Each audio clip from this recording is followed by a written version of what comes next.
Hello dear students, welcome to a new class of HSSTIMES.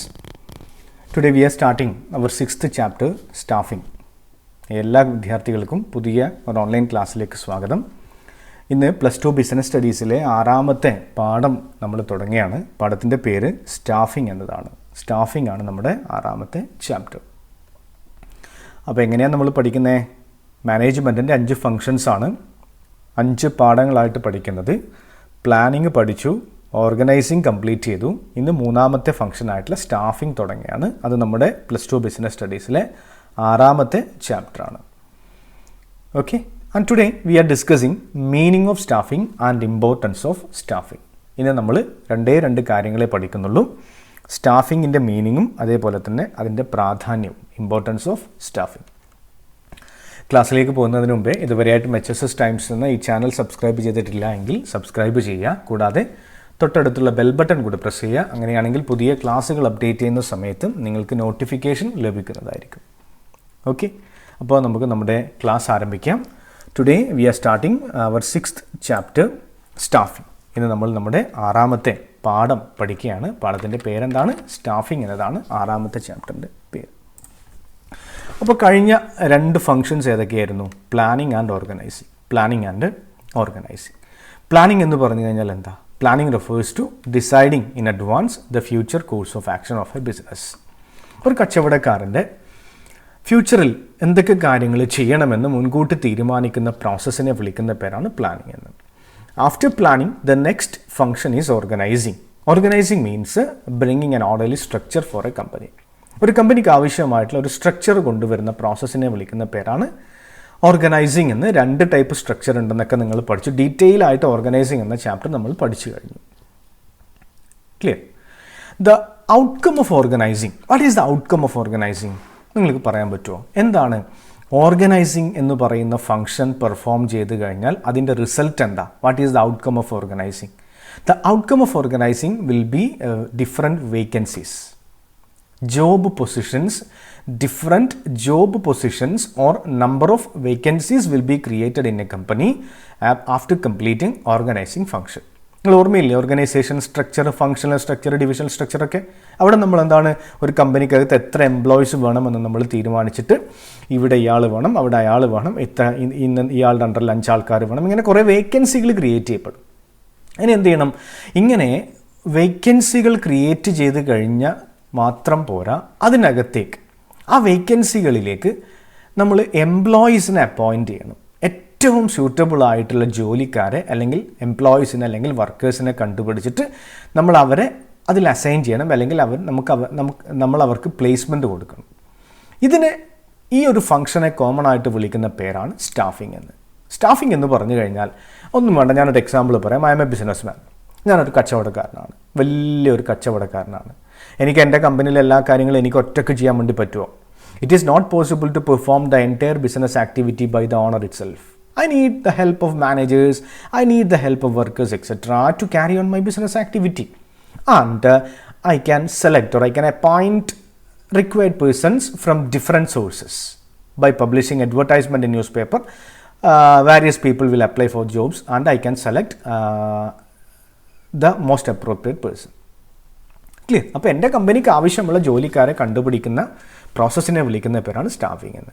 ഇത് വളരെ പ്രധാനപ്പെട്ടൊരു ഫംഗ്ഷനാണ്, കാരണം ഒരു കമ്പനിയുടെ ഏറ്റവും പ്രധാനപ്പെട്ട റിസോഴ്സ്. ഓക്കെ, നമുക്ക് സ്റ്റാർട്ട് ചെയ്യാം. The foundation of any organisation is talented and hard working people. The foundation of any company is talented and hard working people. ഏതൊരു കമ്പനിയുടെയും ഫൗണ്ടേഷൻ എന്ന് പറയുന്നത് ഹാർഡ് വർക്ക് ചെയ്യുന്ന, നിങ്ങളെപ്പോലെ കഠിന പ്രയത്നം ചെയ്യുന്ന, ടാലൻറ്റഡ് ആയിട്ടുള്ള, നിങ്ങളെപ്പോലെ നല്ല കഴിവുകളുള്ള പീപ്പിളാണ്, എംപ്ലോയീസാണ്, ഹ്യൂമൻ റിസോഴ്സസ് ആണ്. Who are the principal asset of any firm. ഏതൊരു കമ്പനിയുടെയും ഏറ്റവും പ്രധാനപ്പെട്ട അസറ്റാണ് അവർ. After planning and organising the next function of management is staffing. After planning and organising the next function of management is staffing. Basically, staffing fills the positions as shown in the organization structure. Basically, staffing fills the positions as shown in the organization structure. Basic ആയിട്ട് പറഞ്ഞു കഴിഞ്ഞാൽ staffing എന്ത് ചെയ്യുന്നു? It fills the positions as shown in the organisation structure. Organisation സ്ട്രക്ചറൊക്കെ ഓർമ്മയില്ലേ നമ്മൾ കഴിഞ്ഞ ക്ലാസ്സിൽ പഠിച്ച കാര്യങ്ങൾ. അപ്പോൾ ഓർഗനൈസേഷൻ സ്ട്രക്ചറിനകത്ത് കാണുന്ന പൊസിഷൻസ് ഇത് ഫില്ല് ചെയ്ത് തരുന്നു, വേക്കൻസികൾ ഫില്ല് ചെയ്യുന്നു, അത്രയേ ഉള്ളൂ. In the simplest term staffing is putting people to jobs. ഏറ്റവും സിമ്പിളായിട്ട് പറഞ്ഞു കഴിഞ്ഞാൽ staffing means putting people to jobs. ആൾക്കാരെ ജോലിക്ക് നിയോഗിക്കുക. Putting peoples to jobs is known as staffing. ആ ചിത്രത്തിലേക്കൊന്ന് നോക്കിയേ. നമുക്കൊരു മാനേജറെ വേണം. 2, 4, 6 ആൾക്കാരെ നമ്മൾ ഇൻ്റർവ്യൂ ചെയ്തു. ആ മൂന്നാമത്തെ ആൾ വളരെ ഇഫക്റ്റീവാണ്, അയാൾ നമ്മൾ സെലക്ട് ചെയ്തു, അയാളെ നമ്മൾ കമ്പനിയുടെ മാനേജറായിട്ട് അപ്പോയിൻറ്റ് ചെയ്തു. ഇതാണ് സ്റ്റാഫിംഗ്. ഇത് മാത്രമല്ല വേറെയും കുറേ ഉണ്ട്, പഠിക്കാം. ഓക്കെ, നമുക്കിതിൻ്റെ മീനിങ് നോക്കാം. Meaning of staffing. The term staffing is concerned with recruitment, selection, placement, training, growth and development of all the members of the organization. The term staffing is concerned with recruitment of employees. Staffing എന്ന് പറയുന്നതിൽ കുറേ കാര്യങ്ങളുണ്ട്. It is concerned with recruitment. Detail ആയിട്ട് പഠിക്കാം, ഇപ്പോൾ പേര് മാത്രം പഠിക്കുക. റിക്രൂട്ട്മെൻറ്റ്, സെലക്ഷൻ, ഏറ്റവും നല്ല ആളെ സെലക്ട് ചെയ്യുക, പ്ലേസ്മെൻറ്റ്, ഒരു പൊസിഷൻ അസൈൻ ചെയ്യുക, പ്ലേസ്മെൻറ്റ്, ട്രെയിനിങ് കൊടുക്കുക, എങ്ങനെ ജോലി ചെയ്യണമെന്ന് പഠിപ്പിച്ചു കൊടുക്കുക, ഗ്രോത്ത് ഉറപ്പാക്കുക, അവരുടെ ഗ്രോത്ത് ഉറപ്പാക്കുക, ഗ്രോത്ത് ആൻഡ് ഡെവലപ്മെൻറ്റ് ഉറപ്പാക്കുക of all the members of the company. ഒരു കമ്പനിയിലെ എല്ലാ മെമ്പേഴ്സിൻ്റെയും. ക്ലിയർ. സെക്കൻഡ് മീനിങ് നോക്കുക. The term staffing means placing the right person on the right job at the right time is called staffing. Placing the right person, ഏറ്റവും apt ആയിട്ടുള്ള വ്യക്തിയെ on the right job, ഏറ്റവും apt ആയിട്ടുള്ള ജോബിൽ അറ്റ് the right ടൈം, ഏറ്റവും apt ആയിട്ടുള്ള സമയത്ത് അപ്പോയിൻറ്റ് ചെയ്യുന്ന പ്രോസസ്സാണ് സ്റ്റാഫിംഗ്. അപ്പോൾ ഒരു കമ്പനിയുടെ the success of a company is purely depend on the efficiency of human resources. If the human resources are efficient, definitely we can ensure our success. And in order to ensure the success of a company, we need a competent or hardworking employees and workers. And through staffing, we can acquire the necessary human resources. Clear ആയില്ലേ? ഒരു കമ്പനിക്ക് ആവശ്യമുള്ള ജോലിക്കാരെയും വർക്കേഴ്സിനെയൊക്കെ appoint ചെയ്യുന്ന പ്രോസസ്സിനെ വിളിക്കുന്ന പേരാണ് staffing. Next നമുക്കിതിൻ്റെ importance പഠിക്കാം. Importance of staffing, സ്റ്റാഫിങ്ങിൻ്റെ പ്രാധാന്യം പഠിക്കാം. Staffing is a very important function in any organization. The ability of an organization, കൃത്യമായിട്ട് വായിക്കുക, the ability of an organization to achieve its goal depend upon the quality of its human resources. The ability of an organization to achieve its goal depend upon the quality of its human resources. ഏതൊരു കമ്പനിയുടെയും അതിൻ്റെ ലക്ഷ്യം നേടാനുള്ള കഴിവ്, the ability of an organization to achieve its goal depend on the quality of its human resources. ഏതൊരു കമ്പനിയുടെയും അതിൻ്റെ ലക്ഷ്യം നേടിയെടുക്കാനുള്ള കഴിവ് depend ചെയ്യുന്നത് അതിലെ ഹ്യൂമൻ റിസോഴ്സിലാണ്. ഹ്യൂമൻ റിസോഴ്സ് എന്ന് പറഞ്ഞു കഴിഞ്ഞാൽ എംപ്ലോയീസിനെയും വർക്കേഴ്സിനെയുമാണ്, അല്ലെങ്കിൽ മാനേജേഴ്സ്, എംപ്ലോയീസ്, വർക്കേഴ്സ്, ഇവരൊക്കെയാണ് human resources. An organization can achieve its objective only through efficient workers and employees. അതാണ് ആദ്യത്തെ സെൻറ്റൻസ്.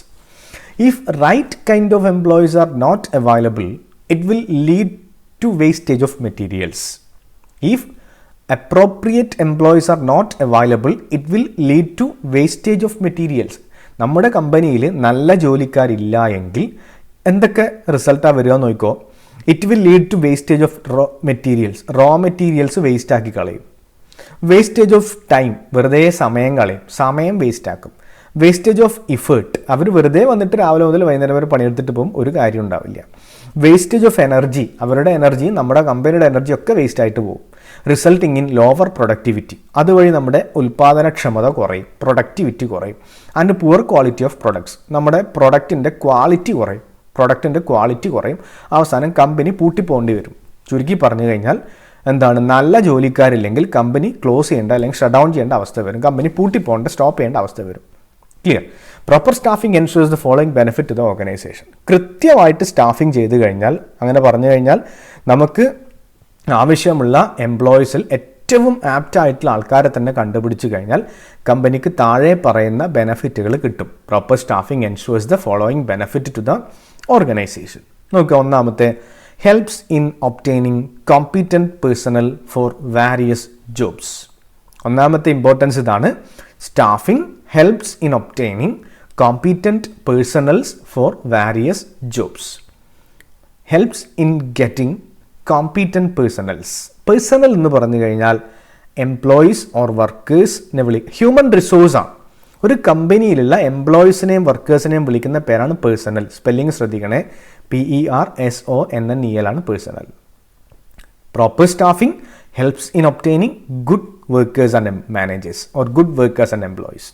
ഏറ്റവും കഴിവുള്ള വർക്കേഴ്സിനെയും എംപ്ലോയീസിനെയും മാനേജേഴ്സിനെയൊക്കെ കിട്ടണമെങ്കിൽ നമ്മൾ എന്ത് ചെയ്യണം? പ്രോപ്പറായിട്ട് സ്റ്റാഫിംഗ് ചെയ്യണം. കൃത്യമായിട്ട് സ്റ്റാഫിംഗ് ഫംഗ്ഷൻ പെർഫോം ചെയ്ത് കഴിഞ്ഞാൽ നമുക്ക് ഏറ്റവും നല്ല ജോലിക്കാരെ കണ്ടുപിടിക്കാം. അതാണ് ഒന്നാമത്തെ point, helps in obtaining competent personnels for various jobs. ഇത് ടെക്സ്റ്റ് ബുക്കിൽ എക്സ്പ്ലെയിൻ ചെയ്തിട്ടില്ല, അതുകൊണ്ട് ഞാനിവിടെ പോയിന്റ് മാത്രം പറഞ്ഞു പോകുന്നു. നിങ്ങളുടെ SCERT ടെക്സ്റ്റ് ബുക്ക് നോക്കിയാൽ നിങ്ങൾക്ക് കാണാം, പോയിന്റ് മാത്രമേ അവിടെ ഉള്ളൂ. അതുകൊണ്ടാണ് എക്സ്പ്ലനേഷൻ ഇല്ലാത്തത്. നിങ്ങൾ വിചാരിക്കേണ്ട എന്താ എക്സ്പ്ലനേഷൻ ഇല്ലാത്തത് എന്ന്. Second point, helps to increase the performance of a company. Helps to increase the performance of a company. ഒരു കമ്പനിയുടെ പെർഫോമൻസ് വർദ്ധിപ്പിക്കാം. വളരെ ഇഫക്റ്റീവായിട്ട് നമുക്ക് മറ്റുള്ള കമ്പനികളൊക്കെ ആയിട്ട് ഫൈറ്റ് ചെയ്തിട്ട് നല്ല ലാഭം ഉണ്ടാക്കിയിട്ട് ഏറ്റവും ലീഡിംഗ് ആയിട്ടുള്ള കമ്പനിയായിട്ട് മാറാം. എങ്ങനെ? നമ്മുടെ കയ്യിലുള്ള ഹ്യൂമൻ റിസോഴ്സ് ഏറ്റവും നല്ല ഹ്യൂമൻ റിസോഴ്സ് ആണെങ്കിൽ, കമ്പനിക്കുള്ള എംപ്ലോയീസും വർക്കേഴ്സും വളരെ കഴിവുള്ള ആൾക്കാരാണെങ്കിൽ കമ്പനിയുടെ പ്രവർത്തനം മെച്ചപ്പെടും, പെർഫോമൻസ് ഇൻക്രീസ് ചെയ്യാം. അതാണ് രണ്ടാമത്തെ പോയിന്റ്. മൂന്നാമത്തത്, it helps to ensure survival and growth of a company. ഏറ്റവും നല്ല തൊഴിലാളികളുടെ കോമ്പീറ്റൻറ്റ് എംപ്ലോയീസിൻ്റെ സഹായത്തോടു കൂടിയിട്ട് കമ്പനിയുടെ ലോങ് ടേം സർവൈവൽ 10, 20, 30 വർഷം ഇവിടെ നിലനിൽക്കാം. അതുപോലെ തന്നെ ചെറിയ കമ്പനികളൊക്കെ വലിയ കമ്പനിയാക്കി മാറാം. അതാണ് survival and growth. It helps to ensure survival and growth of a company. Through proper staffing an organization can acquire effective or hardworking or talented human resources, and thereby we can ensure long-term survival and we can ensure long-term growth of the company. അതാണ് മൂന്നാമത്തെ point, ensure survival and growth of a company. നാലാമത്തെ point, helps to ensure optimum utilisation of human resources. Helps to ensure optimum utilisation of human resources. Staffing is not a one-step action. It is not a simple function. It includes different steps or different elements like providing training, ensuring development, performance appraisal, promotion and transfer. അപ്പോൾ staffing എന്ന് പറയുന്നത് ഒരു ചെറിയ കാര്യമല്ല, കുറേ കാര്യങ്ങൾ അതിനകത്തുണ്ട്, കുറേ സ്റ്റെപ്പുകൾ, കുറേ എലമെൻറ്റുകൾ അതിനകത്തുണ്ട്. ശമ്പളം കൊടുക്കുക, ഇതൊക്കെ സ്റ്റാഫിങ്ങിൻ്റെ ഭാഗമാണ്. ഇങ്ങനെ കൃത്യമായിട്ട് നമ്മൾ സ്റ്റാഫിംഗ് ചെയ്ത് കഴിഞ്ഞാൽ നമുക്ക് എംപ്ലോയീസിനെ, കമ്പനിയിൽ അവൈലബിൾ ആയിട്ടുള്ള തൊഴിലാളികളെ കൃത്യമായിട്ട് ജോലി ചെയ്യിപ്പിക്കാൻ വേണ്ടി പറ്റും. ആത്മാർത്ഥമായിട്ട് they will work sincerely for the company. If the existing workers work sincerely for the company, definitely we can utilize the available manpower effectively. അപ്പോൾ ലഭ്യമായിട്ടുള്ള മാനുഷിക വിഭവത്തെ ഇഫക്റ്റീവായിട്ട് ഉപയോഗിക്കാൻ നമ്മൾ ഏത് സഹായിക്കും? സ്റ്റാഫിംഗ് സഹായിക്കും. അതാണ് helps to ensure optimum utilization of human resources. Helps to ensure optimum utilization of human resources. Next point, job satisfaction and morale of employees can be improved through proper assessment and remuneration policies. ഞാൻ പറയുന്ന text ബുക്കിൽ അതേ പോയിന്റുകളാണ്, ഒരു മാറ്റമില്ല. Job satisfaction and morale of employees can be improved through proper assessment and remuneration policies. Job satisfaction, തൊഴിലാളികൾ ജോലി ചെയ്താൽ അവർക്ക് കിട്ടുന്ന സംതൃപ്തി, job satisfaction.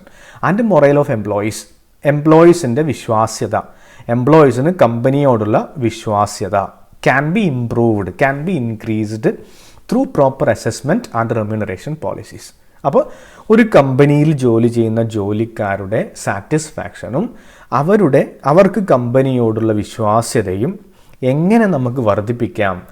Proper assessment of workers, അതായത് ത്രൂ പെർഫോമൻസ് അപ്രൈസൽ, ഇവരുടെ പെർഫോമൻസ് അപ്രൈസൽ നടത്തിക്കൊണ്ടും ആൻഡ് ത്രൂ റെമ്യൂണറേഷൻ പോളിസീസ്, ഇവർക്ക് മാന്യമായിട്ടുള്ള ശമ്പളം കൊടുത്തുകൊണ്ടും. അതായത് ഒരു കമ്പനിയിൽ ജോലി ചെയ്യുന്ന ജോലിക്കാർക്ക് കൃത്യമായിട്ടുള്ള ശമ്പളം കൊടുക്കുക, അവരുടെ പെർഫോമൻസിന് നല്ല സപ്പോർട്ട് കൊടുക്കുക. ഇതൊക്കെ ചെയ്തു കഴിഞ്ഞാൽ കമ്പനിയിൽ വർക്ക് ചെയ്യുന്ന ജോലിക്കാർ അവരുടെ ജോലിയിൽ സംതൃപ്തരാവുകയും അവർ നമ്മുടെ കമ്പനി വിട്ടുപോകാതെ കമ്പനിയിൽ തന്നെ കണ്ടിന്യൂസ് ആയിട്ട് തുടർച്ചയായിട്ട് ജോലി ചെയ്യുകയും അവർ കമ്പനിയോട് വളരെ ആത്മാർത്ഥതയോടുകൂടി പെരുമാറുകയും ചെയ്യും.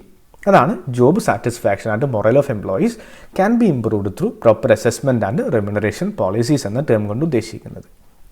Next, key to the effectiveness of other function. ബ്രാക്കറ്റിൽ വേണമെങ്കിൽ നിങ്ങൾക്ക് എഴുതാം basis for all other functions. That is it is the basis for planning, it is the basis for organizing, it is the basis for directing and controlling. 5 functions ഇല്ലേ? ഈ staffing ഒഴിവാക്കി കഴിഞ്ഞാൽ planning, organising, directing, controlling, ഈ 4ൻ്റെയും basis എന്ന് പറയുന്നത് സ്റ്റാഫിംഗ് ഫംഗ്ഷനാണ്. കാരണം human resources are the most precious asset of a company. Without human resource we cannot carry on our business unit. ഇല്ലേ? ബിസിനസ് മുന്നോട്ട് പോകണമെങ്കിൽ ഏറ്റവും നല്ല എംപ്ലോയീസ് ആവശ്യമാണ്. അതുകൊണ്ട് തന്നെ മറ്റുള്ള 4 ഫംഗ്ഷൻസിൻ്റെയും ബേസ് എന്ന് പറയുന്നത് സ്റ്റാഫിംഗ് ആണ്. Basis for the effectiveness of other functions, key to effectiveness of other functions. അപ്പോൾ നമ്മൾ ഇന്ന് പഠിച്ചത് 6 ഇമ്പോർട്ടൻസ് ആണ്. ഏതൊക്കെയാണ്? The first one, helps in obtaining competent personnels for various jobs, helps to increase the performance of a company, ensure survival and growth of a company, helps to ensure optimum utilization of human resources, job satisfaction and morale of employees can be improved through proper assessment and remuneration policies, key to effectiveness of other functions. അപ്പോൾ ഇന്നത്തെ class നമുക്കിവിടെ അവസാനിപ്പിക്കാം. ഞാൻ പറഞ്ഞ കാര്യം ഒന്ന് conclude ചെയ്യാം. ആദ്യം പറയാൻ വിട്ടുപോയ കാര്യമാണ്, a company need different resources, mainly 3 resources: physical resource, financial resource and human resource. ഏതൊരു കമ്പനിക്കും കുറേ വിഭവങ്ങൾ ആവശ്യമാണ്. പ്രധാനമായിട്ടും 3 വിഭവങ്ങൾ. ഫിസിക്കൽ റിസോഴ്സ്, അതായത് ഫർണിച്ചർ, ലാൻഡ്, ബിൽഡിംഗ് ഒക്കെ ഫിസിക്കൽ റിസോഴ്സാണ്. ഫൈനാൻഷ്യൽ റിസോഴ്സ്, ക്യാഷ്, ക്യാപിറ്റലൊക്കെ ഫൈനാൻഷ്യൽ റിസോഴ്സാണ്. Human resource, managers, employees, workers, ഇത് ഹ്യൂമൻ റിസോഴ്സാണ്. From among these 3 resources, human resources are the most important resource because human resource activate other resources. ഈ 3 റിസോഴ്സുകളിലും ഏറ്റവും പ്രധാനപ്പെട്ട വിഭവം എന്ന് പറയുന്നത് ഹ്യൂമൻ റിസോഴ്സ് അല്ലെങ്കിൽ എംപ്ലോയീസ് ആണ്. കാരണം എംപ്ലോയീസും വർക്കേഴ്സും മാനേജേഴ്സും ഇല്ലെങ്കിൽ കമ്പനി ഇല്ല. അതുകൊണ്ട് തന്നെ ഏറ്റവും പ്രീഷ്യസ് റിസോഴ്സ് ആയിട്ടുള്ള ഹ്യൂമൻ റിസോഴ്സിനെ അക്വയർ ചെയ്യുന്ന പ്രോസസ്സാണ് staffing. So staffing is very important function. It is one of the most important function of management due to a number of reasons, and mainly we can classify the reasons why it is important into 6 important points that we have already discussed. നമ്മൾ already പറഞ്ഞു കഴിഞ്ഞു, ഇനി വീണ്ടും ഞാൻ പറയുന്നില്ല. അപ്പോൾ ഇന്ന് പഠിച്ചത് meaning of staffing, importance of staffing. അപ്പോൾ ഇന്നത്തെ ക്ലാസ് നമുക്കിവിടെ അവസാനിപ്പിക്കാം. ഇതിൻ്റെ നോട്ടൊക്കെ ആവശ്യമുള്ള കുട്ടികൾ സ്ക്രീനിൽ കാണുന്ന ബ്ലോഗ് hsstimes.blogspot.com വിസിറ്റ് ചെയ്യുക. കൂടാതെ ചാനൽ സബ്സ്ക്രൈബ് ചെയ്യുക. ബാക്കി അടുത്ത ക്ലാസ്സിൽ ഡിസ്കസ് ചെയ്യാം. Thank you.